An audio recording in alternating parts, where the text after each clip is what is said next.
3 సంవత్సరాలు గడిచాయి. ఒక్క చినుకు కూడా పడలేదు.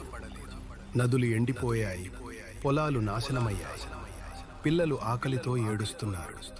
ఇశ్రాయేలు దేశం మరణిస్తోంది. 450 మంది శత్రు ప్రవక్తలు ఒకవైపు, ఒక్కరు మాత్రం మరొక వైపు. ఆ ఒక్కడికి భయం లేదు, వణుకు లేదు, సందేహం లేదు. ఎందుకంటే అతనికి తెలుసు, ఈ యుద్ధం తన యుద్ధం కాదు. 450 మంది ప్రవక్తలు గంటల తరబడి అరిచారు. బాయలా బాయలా, మాకు ప్రత్యుత్తరమిమ్ము అని వేడుకున్నారు. కానీ ఆకాశం మూగపోయింది. అగ్ని రాలేదు, ప్రత్యుత్తరం రాలేదు. ఎందుకంటే అక్కడ వినేవాడే లేడు. అప్పుడు ఏలీయా నోరు తెరిచాడు. అతను వారిని హేళన చేశాడు. వ్యంగ్యంగా, నిర్భయంగా అన్నాడు, గట్టిగా అరవండి, గట్టిగా. మీ దేవుడు ధ్యానంలో ఉన్నాడేమో, లేదా ప్రయాణంలో వెళ్ళాడేమో, లేదా నిద్రపోతున్నాడేమో. లేపండి, లేపండి అతన్ని. వారు మరింత గట్టిగా అరిచారు. రక్తం కారే వరకు తమ్మును తాము గాయపరుచుకున్నారు. కానీ ఆకాశం నుండి నిశ్శబ్దం మాత్రమే వచ్చింది. 480 మంది విఫలమయ్యారు. ఇప్పుడు ఒక్కడి వంతు. అతను అరవలేదు, తనను తాను గాయపరుచుకోలేదు, గంతులేయలేదు. అతను కేవలం మాట్లాడాడు, నెమ్మదిగా, స్పష్టంగా, నమ్మకంగా. యెహోవా, నీవే దేవుడవని ఈ ప్రజలకు నేడు తెలియబడను. ఆ తర్వాత ఏం జరిగింది? ఆకాశం నుండి అగ్ని దిగి వచ్చిందా? తడిసిన వేదిక, నీళ్లతో మునిగిన రాళ్ళు అన్నీ కాలిపోయాయా? 450 మంది ప్రవక్తలు ఏమయ్యారు? 3 సంవత్సరాల కరువు తీరిందా? ఈ ఒక్కడి ప్రార్థన మొత్తం ఇశ్రాయేలు చరిత్రను మార్చేసింది. మీ జీవితంలో కూడా అలాంటి గోలియాతు ఉన్నాడా? అలాంటి నిశ్శబ్దమైన కరువు ఉందా? అయితే ఈ కథ మీకోసమే. అహాబు ఏలియాను చూచినప్పుడు అహాబు అతనితో, ఇశ్రాయేలును తొందరపెట్టువాడా నీవేనా అని అడిగెను. అందుకు అతడు, నేను ఇశ్రాయేలును తొందరపెట్టలేదు గాని యెహోవా ఆజ్ఞలను వదిలి నీవును నీ తండ్రి వంశము వారును బాయళ్లను అనుసరించినందున మీరే తొందరపెట్టారు.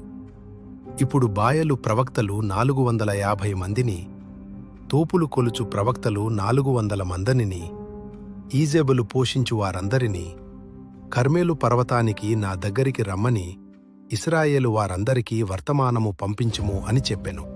అప్పుడు అహాబు ఇశ్రాయేలీయులందరికీ వర్తమానము పంపి బాయలు ప్రవక్తలను కర్మెలు పర్వతానికి పోగు చేసెను. అప్పుడు ఏలీయా సమస్త ప్రజల దగ్గరికి వచ్చి, మీరు ఎన్నాళ్ల వరకు 2 వైపుల మధ్య కుంటివారై నడతురు? యెహోవా దేవుడైతే ఆయనను వెంబడించుడి, బాయలు దేవుడైతే అతనిని వెంబడించుడి అని చెప్పెను. అందుకు ఆ ప్రజలు ఒక్క మాట అయినను పలుకలేదు. అప్పుడు ఏలీయా ప్రజలతో, నేను ఒక్కడనే యెహోవా ప్రవక్తగా మిగిలి ఉన్నాను. బాయలు ప్రవక్తలు 450 మంది ఉన్నారు. కాబట్టి మనకు 2 కోడలు తీసుకుని రండి. వారు ఒక కోడెను ఏరికొని ముక్కలు చేసి కట్టెలపై పెట్టుకుని అగ్ని అంటించక ఉండనీయుడి. నేను కూడా మరి ఒక కోడెను ముక్కలు చేసి కట్టెలపై పెట్టి అగ్ని అంటించక ఉండెదను. మీరు మీ దేవతల పేరట వేడుకొనుడి, నేను యెహోవా పేరట వేడుకుందును. అగ్నితో ప్రత్యుత్తరమిచ్చు దేవుడే దేవుడు అని చెప్పెను. అందుకు సమస్త ప్రజలు అది మేలని ఒప్పుకున్నారు. అప్పుడు ఏలీయా బాయలు ప్రవక్తలతో, మీరు ఒక కోడెను ఏర్పరచుకుని మొదట దాని ముక్కలు చేసి పెట్టుకొనుడి. మీరు అనేకులు కాబట్టి మీరే మొదట బాయలు పేరట వేడుకొనుడి. అయితే అగ్ని అంటించకుడి అని చెప్పెను. అందుకు వారు ఇచ్చిన కోడెను తీసుకుని దాని ముక్కలు చేసి పొద్దుటి నుండి మధ్యాహ్నము వరకు, బాయలా, మాకకు ప్రత్యుత్తరమిమ్ము అని వేడుకుని ఆ వేదిక చుట్టూ గంతులు వేశారు.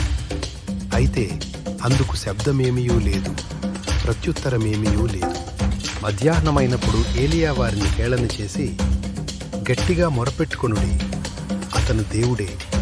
అతడు ధ్యానంలో ఉన్నాడేమో, లేదా ప్రయాణంలో ఉన్నాడేమో, నిద్రపోతున్నాడేమో, అతన్ని మేల్కొలుపవలెను అని చెప్పాడు. వారు గట్టిగా అరచి తమ ఆచారము చొప్పున రక్తము కారునట్లు కత్తులతోనూ బల్లెలతోనూ తమ్మును తాము గాయపరుచుకున్నారు. మధ్యాహ్నము గడిచిన తరువాత సాయంకాలము నైవేద్యము సమర్పించు సమయము వరకు వారు ప్రవచించిరి. అయితే శబ్దమేమియూ లేదు, ప్రత్యుత్తరమేమియూ లేదు, ఆలకించువార్ ఏమియూ లేరు.